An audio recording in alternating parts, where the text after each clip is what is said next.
Let's mic देश का मिजाज वेस्ट।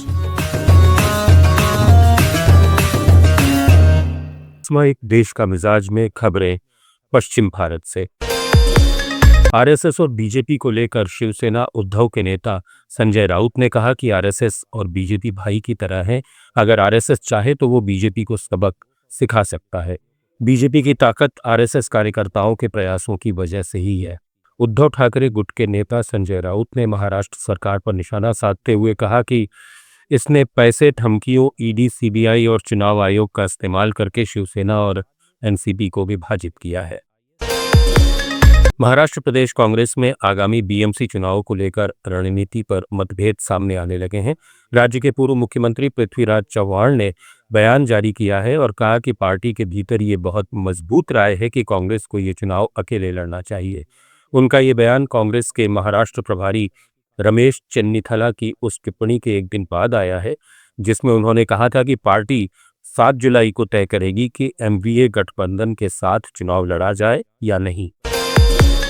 मुंबई में मराठी भाषा न बोलने पर एक दुकानदार से मारपीट के मामले में राजनीति में हलचल मच गई है। इस मुद्दे पर शिवसेना उद्धव के प्रवक्ता आनंद दुबे ने कहा कि शिवसेना हिंसा का समर्थन नहीं करती और महाराष्ट्र में रहने वालों को मराठी सिखाने का काम प्रेम पूर्वक होना चाहिए, न कि डराकर या पीटकर। महाराष्ट्र में कांग्रेस को बड़ा झटका लगा है। पूर्व विधायक कुणाल पाटिल बीजेपी में शामिल हो गए हैं। इस दौरान पाटिल ने कहा कि उनका फैसला स्वैच्छिक है और लोगों ने उनका समर्थन किया। बीजेपी में शामिल होने के लिए मुझ पर कोई दबाव नहीं है। मैं जन सेवा की परंपरा से आता हूं। मेरे समर्थकों और मतदाताओं ने मेरे फैसले का समर्थन किया है। मैं लोगों की अधिक प्रभावी ढंग से सेवा करने के लिए बीजेपी में शामिल हो रहा हूं। महाराष्ट्र में कांग्रेस ने बड़ा फैसला लेते हुए पूर्व मंत्री राजेंद्र मुलक का पार्टी से निलंबन रद्द कर दिया।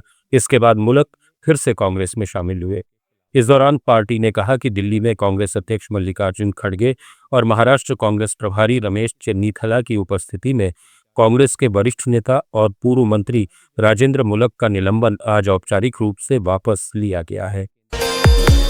महाराष्ट्र के रायगढ़ जिले में छत्र निजामपुर गांव का नाम बदलने की मांग को लेकर सियासत गर्मा गई है। इस पर एनसीपी अजित पवार गुट के विधायक अमोल मिटकरी ने कहा कि पिछले सत्र में बीजेपी ने औरंगजेब का मुद्दा उठाया था, अब निजामपुर का मुद्दा ले आए हैं। ये सब किसानों के असली मुद्दों से ध्यान भटकाने के लिए किया जा रहा है। अमोल मिटकरी ने कहा, आज निजामपुर है, कल आदिल शाह या किसी अन्य मुस्लिम शासक का नाम उठाया जाएगा। क्या इस देश में मुसलमानों को रहने का अधिकार नहीं है?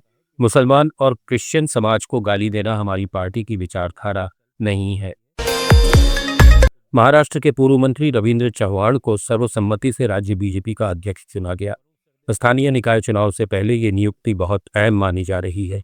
सूत्रों की माने तो रविंद्र चव्हाण मुख्यमंत्री देवेंद्र फडणवीस और आरएसएस के करीबी माने जाते हैं। बॉम्बे हाईकोर्ट की नागपुर पीठ ने हाल ही एक अहम फैसला सुनाया है। कोर्ट ने कहा कि किसी युवती या महिला से सिर्फ आई लव यू कहना अपने आप में यौन उत्पीड़न नहीं माना जाएगा जब तक कि इसके साथ कोई ऐसा आचरण न हो जो साफ तौर पर उस पुरुष के यौन इरादे को दर्शाए।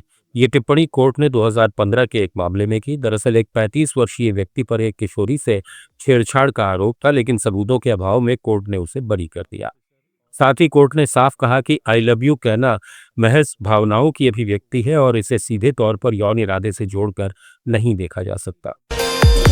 गुजरात हाईकोर्ट में एक मामले पर वर्चुअल सुनवाई चल रही थी। इसी बीच कुछ ऐसा हुआ कि सब चौंक गए। दरअसल एक वकील सुनवाई के दौरान बियर पीते नजर आए। इसके बाद अब वकील पर एक्शन लिया गया है। गुजरात हाईकोर्ट में एक सुनवाई के दौरान सीनियर वकील वर्चुअल सुनवाई के बीच बियर पीते साफ दिखाई दिए। इसके बाद कोर्ट ने एक्शन लेते हुए सीनियर वकील भास्कर तन्ना के खिलाफ अदालत की अवमानना की कार्रवाई शुरू कर दी है। गुजरात की राजधानी गांधीनगर में एक हादसे में एक बेकाबू एसयूवी नर्मदा नहर में जा गिरी, जिससे उसमें सवार 2 लोगों की मौत हो गई, जबकि कुछ लापता बताए जा रहे हैं। मृतकों में एक लड़की भी शामिल है। लोगों का कहना है कि एसयूवी में 4 से 5 लोग सवार थे। तो देश का मिजाज में फिलहाल इतना ही।